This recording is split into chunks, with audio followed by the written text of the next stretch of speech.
Hi, everyone. I'm Scott Hoke. Welcome to Mecum Full Throttle as we bring you highlights of our coverage from Mecum Monterey and the auction on the Monte Golf Course. Mecum Auctions has been coming to Monterey Car Week for over a decade and a half. And coming up in the next hour, we will showcase the stunning vintage and modern collector cars that you can only find at Mecum Monterey. 1972 Ferrari Dino 246 GT is selling at no reserve. Bill Stevens at $200,000. Yeah, this automobile, a very important car for the folks at Homes for Our Troops, a nonprofit organization that builds and donates specially adapted custom homes to the severely injured post 9/11 veterans. You may have seen some of their announcements on television. They do great work, and the proceeds will be donated by the seller to that organization. And of course, the Dino Ferrari, named after Enzo Ferrari's late son, Alfredo Dino Ferrari. And some people mistakenly think that Dino designed this car. He did not, but he was instrumental in the design of the engine in this car. And unfortunately, he passed away before the first Dino Ferrari actually made it out of the factory. This with a 2.4-liter overhead cam 6 that he helped to design, 5-speed manual transaxle, and a car that has certainly passed from the affordable Ferrari category into the unobtainable Ferrari category. And then some. Yeah, these were not high on the collector's radar screen for so long, but one of the things that they say hurt it was that engine, the 6-cylinder engine. Who wants a 6-cylinder Ferrari? But again, it has found its way into the hearts of so many collectors now.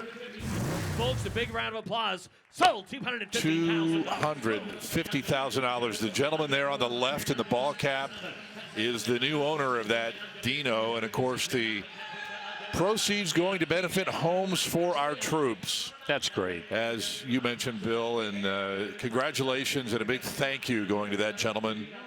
A win-win all the way around. All right, let's bring out the next offering from Maranello. It is a 550 Maranello, actually, from Ferrari, and the year 2000. Front engine, V12, manual transmission, GT Ferrari with a 5.5-liter V12, 478 horsepower. This was a stud back in the day. Some variations of this, but at the same time, the basic ingredients remain the same in these Maranellos. That's Nero, which is black on the outside, and Nero on the inside. It's the styling and just everything about these cars just screams Ferrari. Odometer reads just over 11,000 miles. Has had the Tubi brand exhaust system put in. That's from the factory. Limited slip rear end. 6-piece luggage set comes along with this as well. Lots of extras. Remote CD changer, power adjustable seats, automatic climate control. All right, there it is at $175,000. Well, here is 2023 Challenger SRT Demon 170. This one done up in Tour Red. Getting a look at that 6.2-liter supercharged V8, making 1,025 horsepower. This one also, no carbon wheels, no sunroof, no matte black finish over the top, but it does have it on the hood, does have the rear seat, and it does have the passenger seat, which were, you know, homages to Dodge's drag racing days as well. Flag on play. Ready? 122 pound eye. Hit it. So, okay, well, this one, $120,000 hammer price. Now to the Porsche Legend, 1978 930 Turbo. 4-speed manual in front of that turbo 3.3-liter flat 6. Odometer reads just a touch over 45,000 miles. Original drivetrain, by the way, all matching numbers. Guards red on the outside, the rather unusual brown interior, the Fuchs wheels with silver lips, and a thoroughbred sports car in anybody's book. 165. Hey, Reserve is up. Oh, wow. 165, Wow. Excellent. 170 Excellent. pounds and out of bed. 165, get 170. Anybody else? 165, 170. So 165,000. So 165. 165. Up next, lot F88, 19. Well, we move to a 67 Bronco Kindred that is well into six figures. There's part of the reason why. Oh, boy. 460 horsepower out of that 5-liter Coyote. One of 5 produced exactly the way this one sits, with an automatic transmission, beefed up rear suspension, custom leather interior. Some great electronics in this. The wireless phone charger, those are so cool. I wish I had one. Got the Bluetooth, Apple CarPlay, surround sound. 67, second year of the Bronco production. Yeah, they didn't build them like this in 67, though, did they? No one would have dreamed of a Bronco like this. Wow. Is Is it going to get to 2? Nope, but that's okay. $190,000. Very cool car next. This is a 1970 Porsche 914-6. Definitely more than an original car, with all of the modifications and upgrades that it has gone through. The powertrain, we'll take a look at the presentation of the car too. How about that for a restored and beautifully, impeccably prepared Porsche? This is a car, once again, that when it first hit the United States was not a grand slam right out of the batter's box. And of course, they upgraded that engine. They went to the bigger engine, the 6-cylinder engine, later on in the production series of these cars. And then it began to find some love in it. But I mean, a rebuilt 5-speed manual transmission. This was stripped to the bare metal during the restoration process. That's loose sort green is what that's called. And once again, the original Weber carburetors are still mounted on the engine. Probably just one of the finest 914s you're going to find anywhere. Wow. So 135. Well, this one deservedly so. $135,000. Okay, 1968 Mustang custom convertible. Yeah, wow. It's got, wow is right. Let's talk about the engine. 427 cubic inch stroker V8. They started with a 351 Dart Iron Eagle block. Big power in there. Aluminum heads, Molly pistons, comp cams. Mayer Racing Enterprises did the E-body kit, as you see, and kind of gives it an Eleanor sort of vibe if you look carefully at this car. Of course, Eleanor was the fastback. This is the convertible, but it has the Shelby taillights. It has the correct look-alike pin drive wheels on it, and a Tremec 5-speed manual transmission, and lots of other work underneath. The QA1 coilovers, 4-wheel disc brakes from SSBC. Big money build, and a show car all the way. So $200,000. There you go. So $200,000. The hammer falls. Look at this. A 911 Porsche Speedster from 2019 has already cracked $400,000. No reserve. And when you say Speedster, that says it all on this car. Yeah, that's a term that is hallowed ground with Porsche lovers. Yeah, first introduced with a 356, reintroduced in the 80s, and has continued on to this generation. And what a gorgeous car. You know, I was going to say that going at no reserve might be a little risky, but not at that price. Wow. You know, this is the perfect crowd to bring this car and the next one and sell them at no reserve, my opinion. And it just brought $405,000. Just wait, however, until you see the next one. Also 2019, but this one is the GT2 RS, Bill and Chris. Yeah, I mean, you know, you want a track attack, you go GT2 RS. I mean, this is essentially a street legal race car with the YSOC package, of course. That's all the lightweight goodies. There's a special wishes program involved in this one, too, with the interior makeup. I mean, this car just looks like it's going 150 when it's standing still. I believe the top speed is somewhere in the neighborhood of 211. A nutty, nutty performance Good vehicle. enough, and we're 10 grand away from 15 away from $500,000.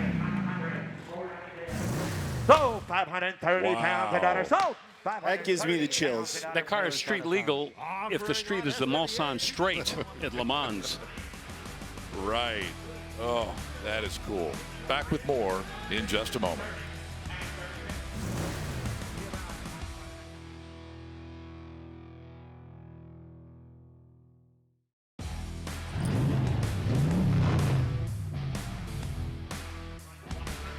Welcome back to Mecum Monterey. Scott Hoke, Bill Stevens, Chris Jacobs, Danielle Trotta, Steve Matchett. Tell us more about this Di Tommaso Pantera.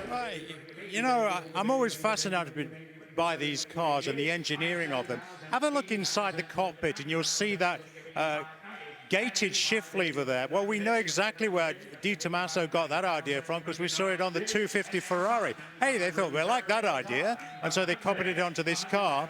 The other thing I like about this car, guys, is when we talk about the weight distribution, look how far forward in the car the engineers managed to get that 351 Ford engine. I mean, the center line of the car is about there. I mean, it is literally right up against the driver's back.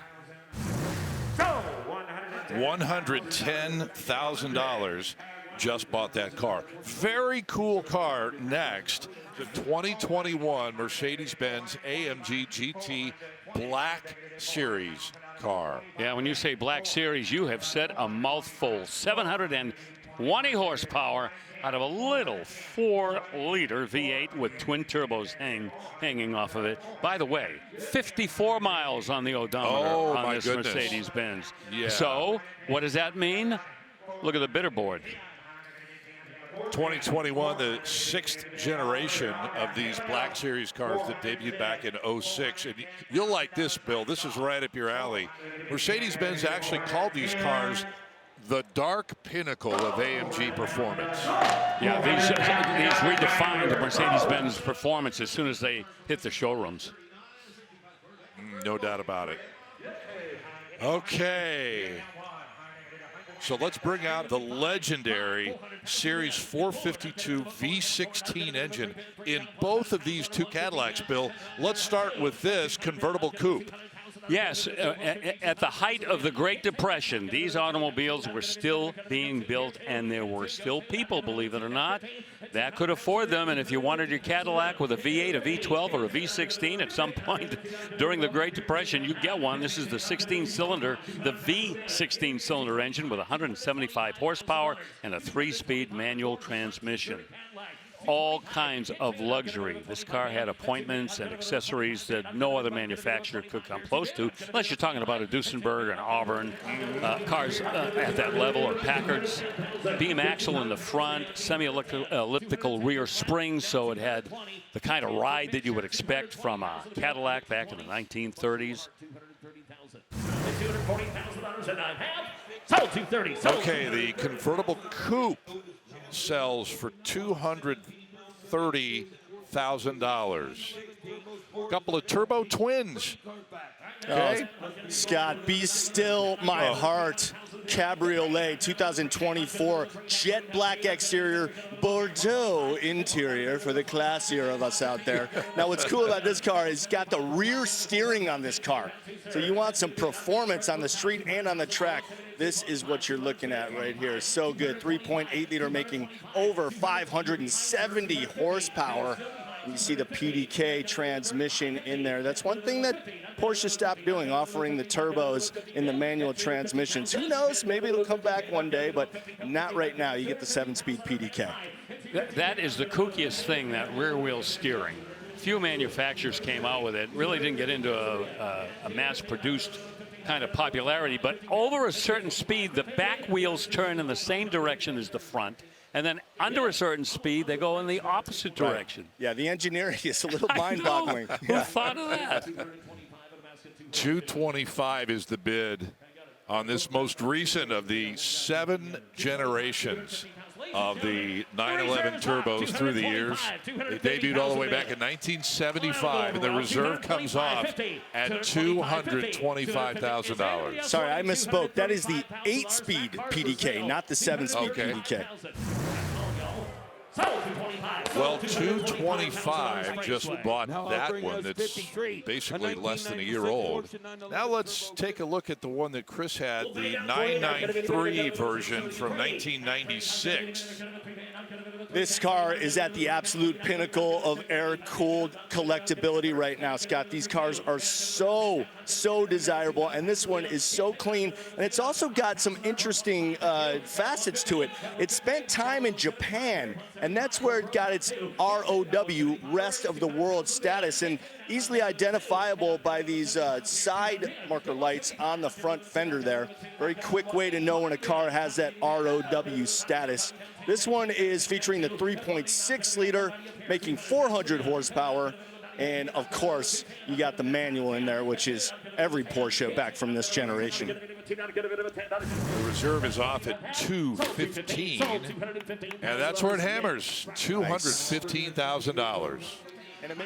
Okay, 2021 Mercedes-Benz AMG GT Black Series P1 edition. We had one a little while ago, Black Series, so we know about the engine, the 4-liter, 720 horsepower V8, a serious engine with dry sump lubrication. Now, dry sump lubrication, let me just digress for a second, came along in the original 1954 Mercedes 300 SL. That was the first production car to offer dry sump lubrication, so we see it now in 2021 in this car. And the purpose, of course, Bill, right, was to allow the engine to sit a little bit lower. So lower you had center the of gravity. Yep. Oil pan was external. In fact, the engine in that car was tilted at an angle a little bit, and that helped to lower the center of gravity as well. But this has all the extras in it. I mean, I go right down the line here. Inside, outside, underneath. All the stuff you really want in a high-performance, high-end sports car. And all those little Mercedes logos on that car, those are not decals. That's not vinyl. Those are painted on the car. And just kind of think of how many hours went into that. Yeah, and that's a nod to the F1 cars that Mercedes would run. Had that same livery, yeah. Right. $620,000. That's a 0 to 60 in under 3 seconds. Oh, yeah. Top speed, 202 mile an hour car. 11 seconds and a quarter mile. Hello. 1960 Fuelie Corvette is up next, and Bill, yes, looks quite original from this angle. Tell me more. How did you come up with that? You're 25 feet away from that car, and you are exactly right. Really? Yes. This is excellent. An Antique Automobile Club of America Junior, Senior, and Grand National Award winner. That's original. Also a Preservation Award, and that won that 3 years running. Highly original paint and equipment. The Fuelie 283. Oh yeah, you nailed this. I did not cheat, by the way. No. I did not look at your sheet. Quick identifier in the interior there. The red and the blue bars above and below the grab bar is a 1960 indicator. Those were not present on the 59s. So for those little detail-oriented people like myself, that's an easy way to see from the interior. Very difficult to tell a 59 from a 60. That's one of just a handful of ways to do it. They were just so close in every way. Look at that, 125. Yeah, and the awards that this car has garnered has a lot to do with that. You know, when the AACA gives you so many awards in different years, this is a car that has held up. And they don't pass those out just like, you know, the program at the concert. It is fierce, the competition for these awards. Some people spend thousands to get the car prepared for those contests. 150. Here's a prime example of the 280 SL from 1970, Bill. What a series of cars from Mercedes, the 190s, 230s, 280s.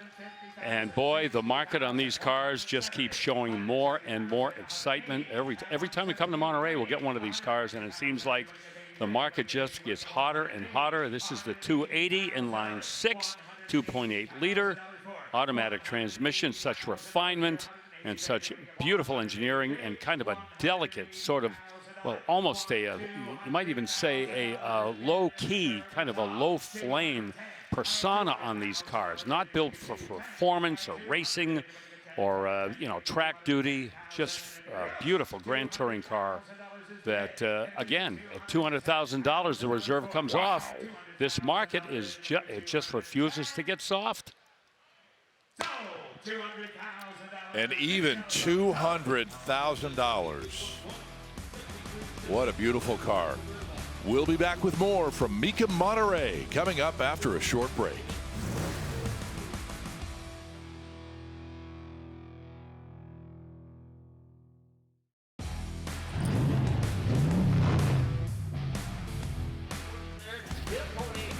Oh, it is a sun-splashed day in Monterey, California. Scott Hoke here with Bill Stevens, Chris Jacobs, Danielle Trotta, Steve Matchett. It was a 1954 Sunbeam Alpine Mark I Roadster.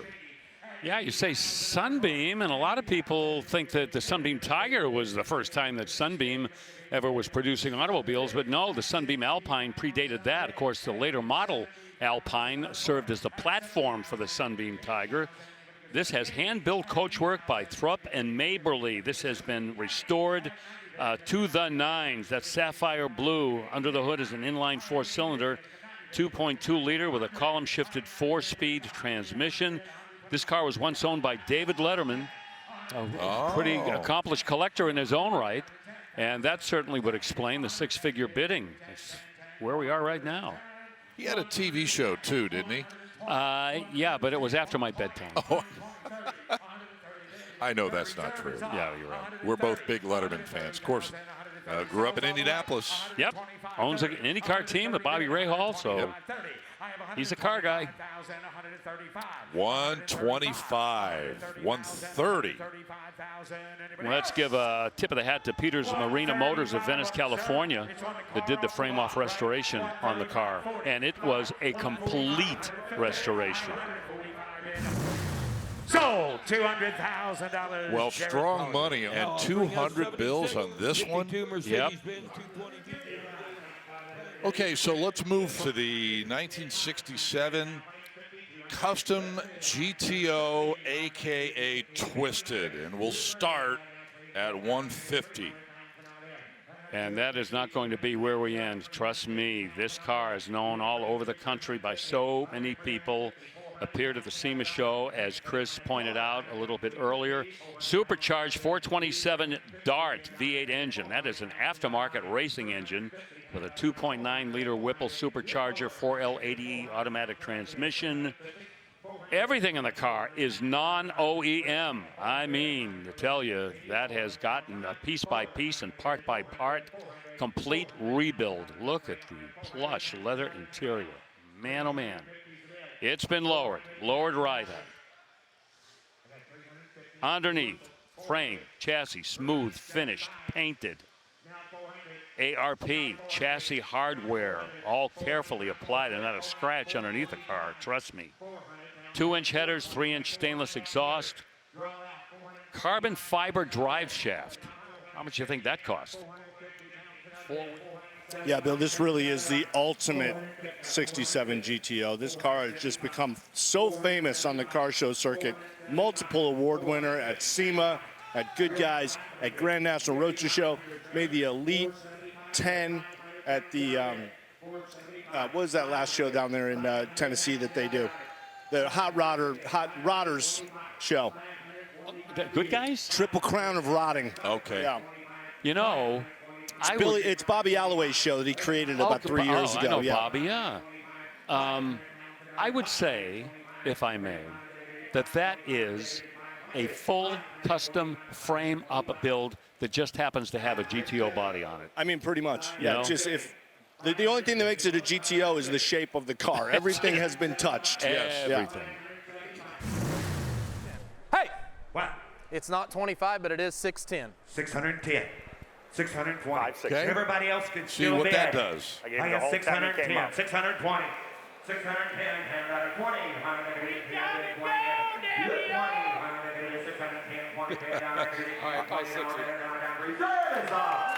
There we go.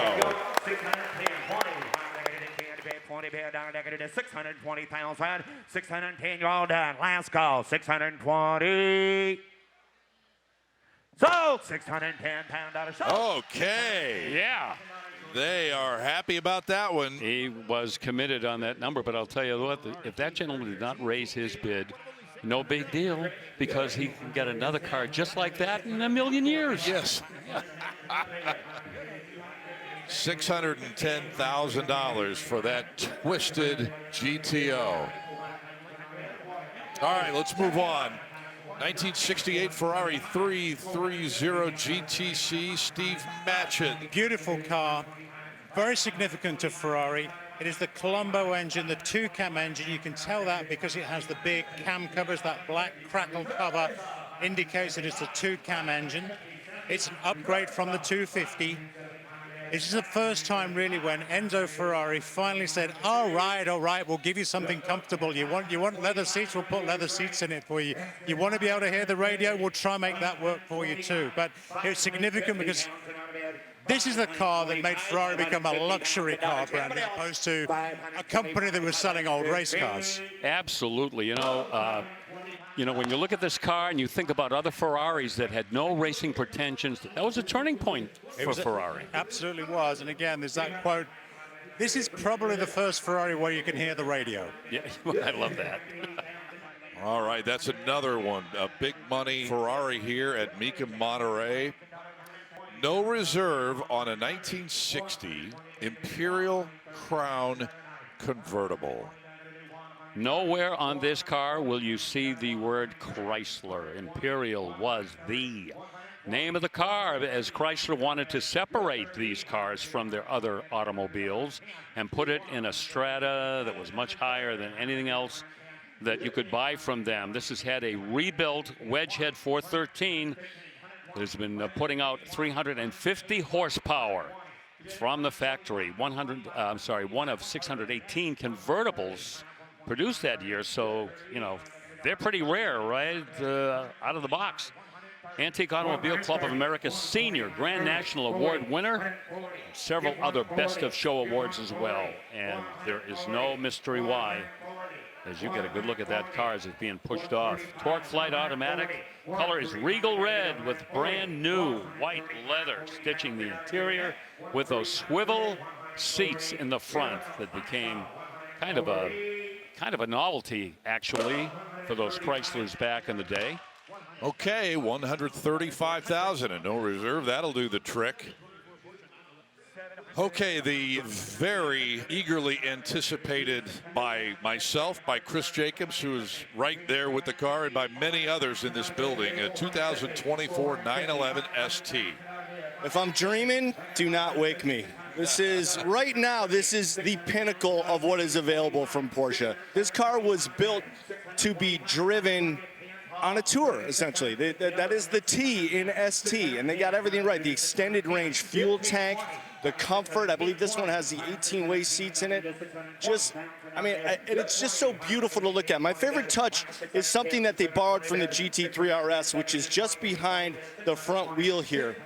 This little duct is meant to take the air down the side of the car. This is made out of carbon fiber reinforced plastic, as is much of the body panels on the car as well. It takes its hood from the GT3. It's got the carbon fiber roof is on this car, the lightweight flywheel. So much is done to this car in the performance aspect, not just for speed and agility, but also for comfort in the long range. Right. $615,000. Well, Brother Bill Stevens, what can we say that hasn't been said about the 2006 Ford GT Heritage Edition, except for the fact that they continue to come up in value? Well, having said that, Scott, let's see how close this comes to the Porsche that we just saw. And already we're at 650. Before I can even get the words out of my mouth, we've done that. Wow. This is the Heritage paint job. Only 343 of these Heritage cars were produced. The odometer reads 377 miles. It's almost redundant to get into the drivetrain of these Ford GTs from 05 and 06. 5.4-liter aluminum, supercharged V8 engine, 550 horsepower, 6-speed manual transaxle, a true 200-mile-an-hour high-end sports car. By the way, this one has been autographed by Camilo Pardo. He's the engineer and the designer of this series of the Ford GT. Macintosh stereo, painted brake calipers, and the lightweight BBS wheels. It doesn't have the stripes to make it the fourth option, but I'll take that Heritage paint job as certainly a fitting substitute. It's just beautiful, isn't it? That Golf livery, it's just beautiful. It's timeless. And whatever you put it on, it looks great. Yes, and you know, it's a fitting punctuation mark to those 2 years that the Ford GT won the 24 Hours of Le Mans underneath John Wyer, because that is the paint scheme. And in fact, the car that won in 1969 was the same tub that won in 1968. That had never been done before. It's great history represented by this car. 810. What do you want to do, Frank? Get in trouble over this deal. 850. 850. Okay, I got 825. Oh, is that enough? It appears to be. 825. $850,000 on that Ford GT. How about that? 825. The reserve's off. Everybody else, 825. Low mileage, Heritage Edition, pristine condition, Camilo Pardo's autograph. It all adds up. 825,000. We got to break away here. More still to come.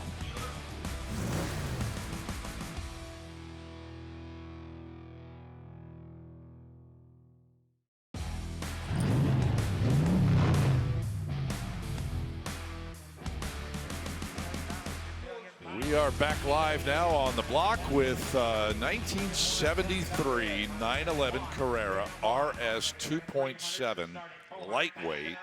And this is one of the all-time 911s at the top of the desirability list. Yeah, talk about a car that's dual purpose, street and track. You are looking at it, one of only 200 that were produced with this M471 lightweight configuration. Odometer reads 15,900 kilometers, which would be less miles because a kilometer is smaller than a mile. Reduced weight, well, that was achieved by thinner steel for the body panels, thinner glass for the windows, lighter fiberglass bumpers and racing seats. Air-cooled engine, 210 horse, 5-speed manual gearbox. This was a track car. You drive it on the street, but you know what? You could take it to a track and slap some numbers on the doors, and you know, an SCCA or small bore sports car racing, you could be big man on campus on any given day. This is one of those long hood series 911s that kind of went away in 1973. And look at this, the reserve comes off at $950,000. There you see how that hood goes right down to the front bumper all the way. $950,000. 975. Last call. 950 to be at 975,000. No, I'm rooting for seven figures, Bill. Oh. $950,000. So, $950,000. Well, I suppose if we had the commission, maybe we could cheat a little bit, but the hammer price is $950,000. Oh, $950,000. Yep. For that RS 2.7 lightweight. 1969 Ford IndyCar is on the block right now. Yeah, this is a Bells Parnelli Jones car, the VPJ Ford IndyCar. And Scott, you're probably as qualified as anybody to talk about the history of this car and how important it was to Parnelli Jones and, of course, some of the people that drove it. $175,000. Now, one of the main attraction cars for us here, and this is the 1973 Dino 246 GTS that was involved in the Cannonball a number of years ago. That's right, Scott, the Cannonball Dash. And the driver, Jack May and Rick Klein drove it from New York to LA in world record time. Only took them 35 hours and 53 minutes. And we've just had a look inside the engine bay and picked up the spark plugs and the spark plug leads. And again, talking to the chief mechanic who was responsible for that car and the Cannonball Run, said the only thing we had to do was change the spark plugs. because they fouled because of the car was being followed by the police car, so they had to slow down. Got oil on the plugs as a result. We see the reserve off at 600,000. You restored a 246 GT. Yeah, I've done a GTB. GTB. Yeah. Nowhere on the exterior of the car do you see Ferrari, but on the door, on the inside of the driver's side door, Ferrari. Right. Yeah. When Ferrari launched the car, they were so wrapped up with the idea of Ferrari being a V12 engine constructor, they didn't really know what to make of the Dino when they'd made it, and they said, okay, badge it as a Dino, sell it as a Dino. $600,000 for that Dino. Now, 1964 Porsche 356C, and the opening bid for us is going to be at $50,000, or at 150. I'm sorry. Big difference. Yes. Yes. The days for the 356 series Porsche were numbered by now as they were phasing these out, getting into the 911s. And Chris, get a little weepy-eyed here when you see some of these 356s? Of course. I mean, I'm more of a 911 fan, but just the history of the company, this is where it all began. I mean, after the Type 64, which was the ultimate beginning of Porsche as a brand, that was, they only made 3 of those, but then went into quasi-mass production of these 356s, and it really changed the landscape for Porsche. And they really weren't trying to do anything but just produce a car that was driver friendly, something that you could daily drive, and just that little flat 4 in there powering you along, and the style is just timeless. Well, How about that green interior on this off. gray 356C? That's pretty cool. And the reserve is off. It's funny, Scott, up on the screen, the green pops so much more. It's much more subtle color green when you're looking at it in person. Really, really great combination. Very aesthetically pleasing. He and Chicken George combined on that one for $285. How about this 93 Jaguar XJ220? Don't see him often.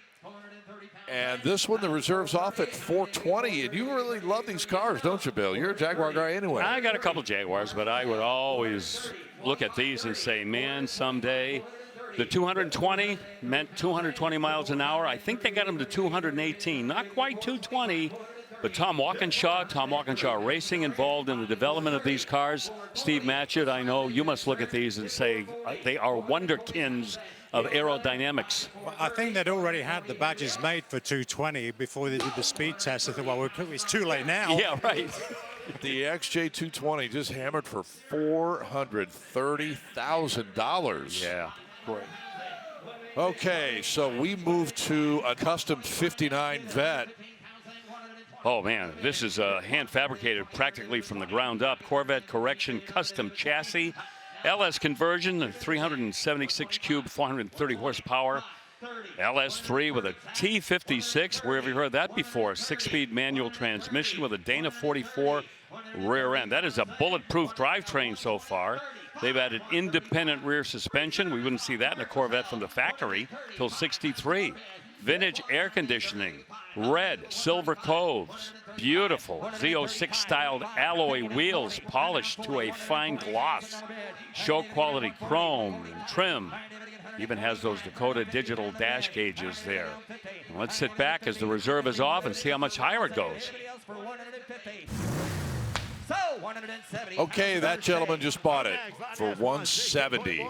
It's quite a Corvette, isn't it? Hey, Scott, Restomont Corvettes have not run out of gas yet by any means. 2007 Ferrari F430 on our auction block now. What do you think, Steve? They're pretty cool. They're pretty cool cars. Automatic, so the manual transmission has gone away at this point. The car is loaded with F1 style technology on the car to try and keep the car stable. Desirable. They sound great. They look great.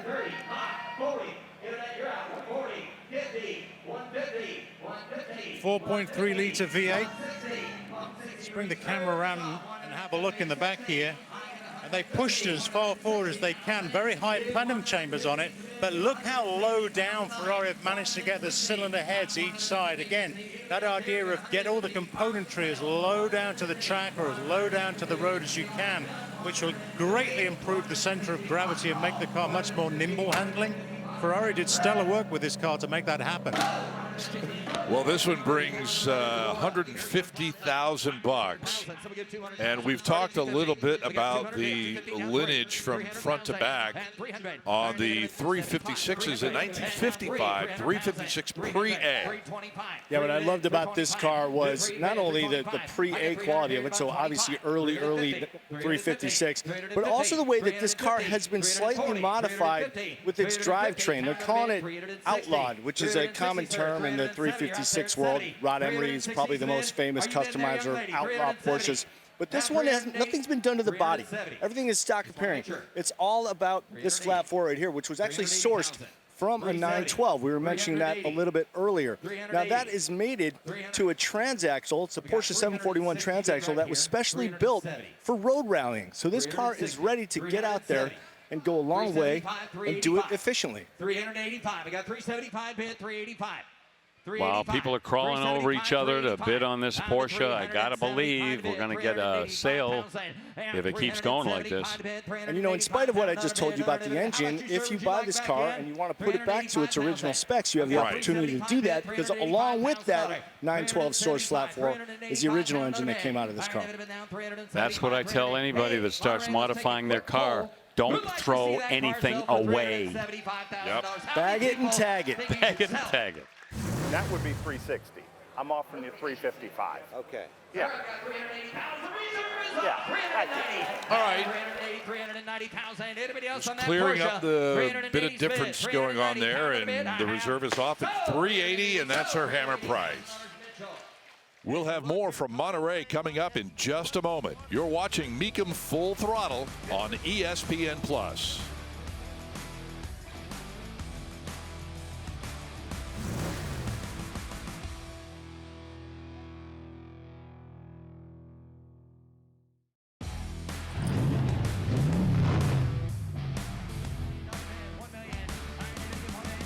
We're back in Monterey, our final segment, and that is a live look at a pretty legendary wing car, guys. 1969 Dodge Daytona Hemi race car.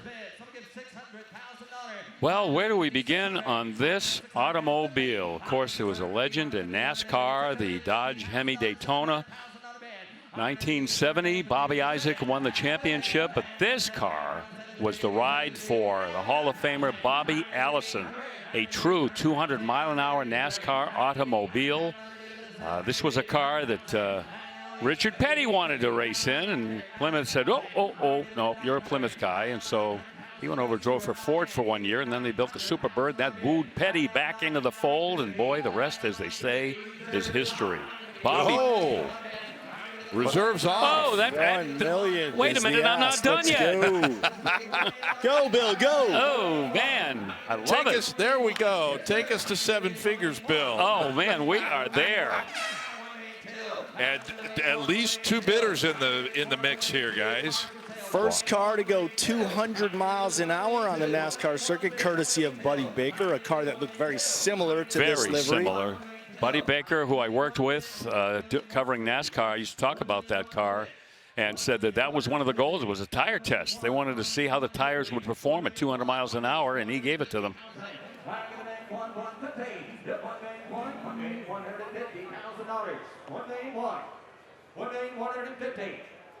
The similarities between this and what Dodge built as the Charger 500 to make it more aerodynamic. Underneath this cone would be a very flush grille right here. They put some larger chrome up the A-pillar, and the most significant part, they flushed this rear glass for aerodynamic effect. Sold $1,200,000. How about that? 1.2 million. Well, it is that time of the day. 1932 Duesenberg Model J Sweet Panel Dual Cowl Fate. Well, I don't have to spend a lot of time telling you about the restoration on this, because this car, I mean, is speaking to everyone in this room right now. Yep. Absolutely pristine. 420 cubic inch inline 8-cylinder, that famous Duesenberg straight 8 with 265 horsepower. So much history behind this automobile. 1932, the Duesenberg brothers sold the company to Eric Cord, and his first order of business with that company was to build an automobile like this. Both of the Duesenberg brothers stayed on for a while. One of them moved on, and one of them stayed with Cord, and he took over the Model J project. The most expensive, powerful, and luxurious car on planet Earth was the plan, and boy, did they ever score. Here, this is so funny. This car is so historic, and during the restoration, they've used so many original parts and original date parts. But look at this, Bill. It has a modern Tremec 6-speed manual transmission. I almost didn't want to say that because it kind of breaks the spell a little bit. That I don't think I've ever seen before on a doozy. No, and I'd like to know what kind of engineering was used to get that transmission to mount up to the back of that engine. Ladies and gentlemen, good news for you. If you're in the market for a doozy, that one's for sale. Oh, my goodness. Well, you can welcome that Duesenberg to the $1 Million Club. Look at the wheelbase, too. This is that long wheelbase configuration that just a handful of these Duesenbergs had when they were being ordered originally. That just makes that car look almost, too luxurious. Is he done any advance milling? 2,395,000. Ladies and gentlemen, a big round of applause. Sold $1,200,000. There it is. Sold $1,200,000. A little bit of American automotive history right there. $1.2 million for that 1932 Duesenberg. Okay, the current bid at $1.3 million on this 59 300 SL Roadster. Yep, it's the topless version of the Gullwing Coupe here in 1959. They built these between 57 and 63. Interesting that in 57, Mercedes kind of made a gradual transition from the Gullwing Coupe to the Roadster. For a short time, they were building both. Has that 3-liter inline 6, and this one, 4-speed manual with the independent suspension and all of the other extras that these cars are famous for. And the reserve is off. And we have a new top seller for the time being and a new member of the $1 million Club. There it is, official, $1.35 million. Could we have some applause? Thank you so much. Now to the 1957 Mercedes-Benz 300 SL Gullwing. Production was winding down on the Gullwing in 1957. This is a very late production example. 1,400 300 SL Gullwings were built between 1954 and 1957. Rudge-style wheels, that's a very expensive item right there. If you're restoring your Mercedes, to find a set and to have them restored and mounted. Factory belly pans still in place on the car. And of course, both the cosmetics and mechanicals completely refurbished and restored by Canepa Design. And those unfamiliar with the Gullwing design and asking why, well, there's a very good engineering reason for that. It's because the sill area below the door is full of a lattice work of steel interlaced to each other to give it the strength. So you have to figure out another way to get it into the car. Yep. A conventional door wasn't going to work. It wouldn't work. It wouldn't work.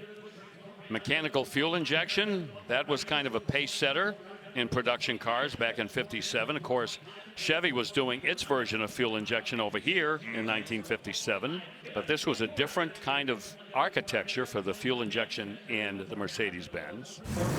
I mean, 1.5! Oh, that was a huge windup from Frank Mecum and the $1.5 million bid. $1.5 million to you. The reserve is off at $1.5 million. six, sir. You're not going to lesson be learned if you're going to go hunt bear. Shoot with a big bullet. Side cut of it on half. Sold $1,500,000. $1.5 million. And we have a new member of the seven-figure club here. Oh, make room. In Monterey, California. Yes, sir. And so we talk about ultra desirable cars, whether they be Porsches, Mercedes-Benz, or in this case, a Lamborghini Miura from 1969. And we've mentioned it time after time, the car that really put Lamborghini on the performance car map. Yes, it did. Several different iterations of the Miura. This one is the P400S. And this was the first mid-engine, two-seat supercar ever to be produced. Now, there had been two-seat mid-engine cars before this, you know, most notably the Porsche 550 Spider, but this particular car, certainly the first supercar with the kind of performance potential it had with that 3.9-liter, 370 horsepower V12 engine, 5-speed manual transmission. Verde Miura is the name of the color on the outside and a blue interior. Pistachio, that's sometimes called. And that blue interior, Bill, I've just been having a look as the car was coming to the block. It is absolutely perfect. Attention to detail inside the car and outside the car is phenomenal. Yeah, and to get the kind of money that it's getting, wow, certainly would bear your point out, Stephen. Yeah, I mean, I've seen a lot of it. We all have seen a lot of mirrors, seen a lot of restoration on them, but this one looks right. It looks right. And so does that money. Yeah.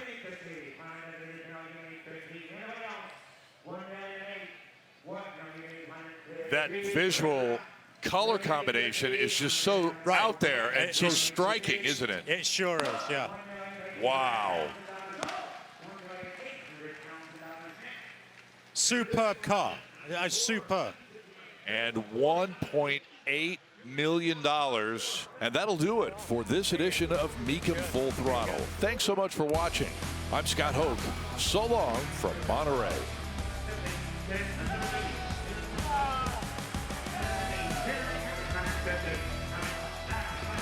Sold $1,200,000. Sold $1,350,000. Sold $1,800,000. Sold